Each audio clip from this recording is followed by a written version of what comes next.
Сәлем достар! Сіздермен бірге Диана. Бұл ағылшын тілі сабағы, бастапқы деңгей 6-шы сабақ.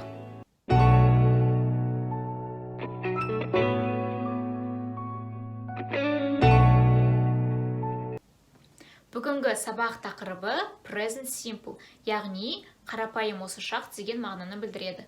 Ағылшын тілінде, қазақ тіліндегідей етістіктің 3 шағы бар. Present, future, past. Present simple жасалуының 2 жолы бар. Біріншісі to be етістігі арқылы, екіншісі кез келген мағыналы етістік. To be етістігін біз бірінші және де екінші видео сабақта өткен болатынбыз. Егер сіз ол сабақты қарамасаңыз, міндетті түрде қараңыздар, ссылкасы төменде болады. Кез келген мағыналы етістік, мысалы сөйлеу, ұнату, жақсы көру, мысалы like, love, live, want және де тағы да басқалары. Енді мысалы мен ұнатамын дейік. I like. Және де he, she, it болатын болса, біздің осы мағыналы етістікке міндетті түрде s жұрнағы жалғанады. Демек, I like, you like, he likes, she likes, it likes, we like, they like. Ал қалған сәттерде осы he, she, it-тан басқа қалған сәттерде осы етістік инфинитив түрінде қалады. Яғни инфинитив дегеніміз етістіктің ең бастапқы формасы. Мысалы, мен балмұздақ жақсы көремін дейік. Және де естеріңізде ме, ағылшын тілінде сөйлем құрағында ең алдымен бізде бастауыш кетеді, кейін баяндауыш, кейін тұрлаусыз мүше. Демек, I ұнатамын, like балмұздақ, ice cream.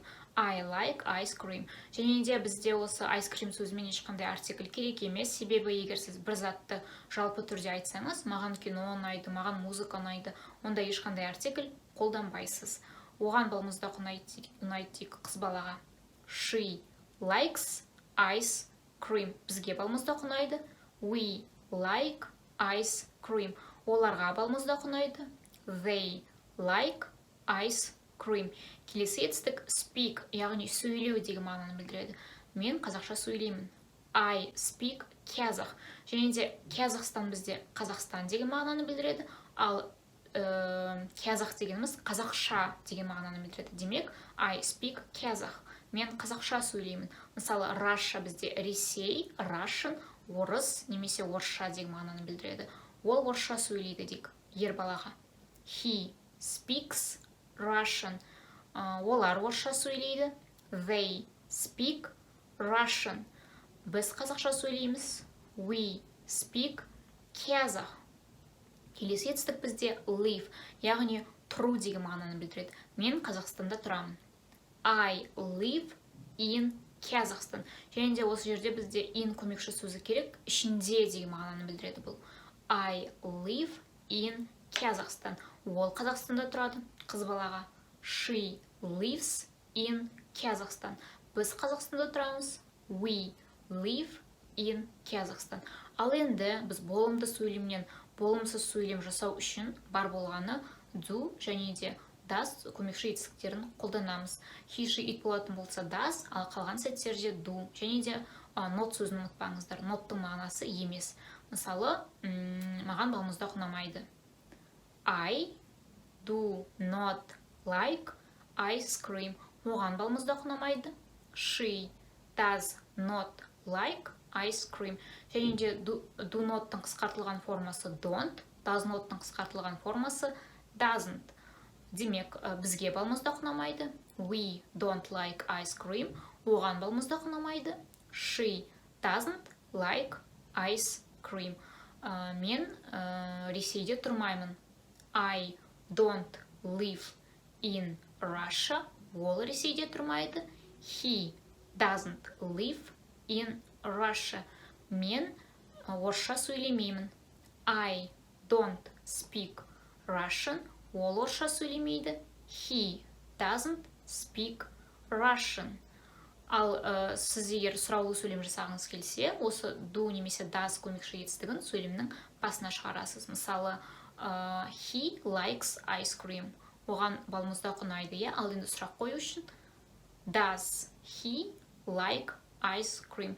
Және де бұл сәтте сіз like сөзіне ешқандай s жұрнағын жалғамайсыз, себебі s жұрнағы doesға кетіп қалады. Яғни болымсыз түрде де және де сұрақ қойғанда да doesбен қоясыз, және де етістігіңіз инфинитив түрінде қала береді. Тағы басқа мысал. She lives in Kazakhstan. Сұрақ қойғанда does she live in Kazakhstan? They speak Russian. Do they speak Russian? She likes juice. Juice шырын деген мағынаны білдіреді. Does she like juice? They like ice cream. Do they like ice cream? He lives in Russia. Does he live in Russia? They like juice. Do they like juice? Және де кейбір студенттер I am like ice cream немесе he is lives in Kazakhstan деген қателер жібереді. Егер сізде сөйлемде мағыналы етістік болатын болса, ұнату, қалау, сөйлеу, онда сіздерге to-be етістігі мүлде қажет емес. Естеріңізде ме? Мен енді ағылшын тілін түсіндіргенде to-be етістігін біз тек қана зат есім, сын есім, сан есіммен қолданамыз дедік. Біз to-be етістігін етістікпен де қолданамыз, бірақ present simple-да емес. Сіздерге сондықтан түсінікті деп ойлаймын, келешекте бұндай қате жібермеңіздер. Яғни, енді бәрін қайталайық. Мағыналы етістік дедік, я? Like, love, live. He, she, it болғанда біз s жұрнағын жалғаймыз, және де болымсыз сөйлем жасау үшін don't немесе doesn't, he, she, it пен doesn't, қалған сәттерде don't, ал сұрақ қойғанда біздің көмекші етістігіміз сөйлемнің алдына шығады, я? Do немесе does болып. Сіздерге түсінікті деп ойлаймын, енді әдеттегідей тест жұмысын бірге орындайық. Қазір сізде экранның алдында тест шығады, кейін сіз жақшаның ішіне етістіктің дұрыс формасын қоюыңыз керек. Біріншісі, ол қазақша сөйлемейді. Демек, he, she, it болатын болса does not да, she doesn't speak Kazakh. Екіншісі, біз орысша сөйлемейміз. We don't speak Russian. Келесі, біз балмұздақ жақсы ұнатамыз. We like ice cream.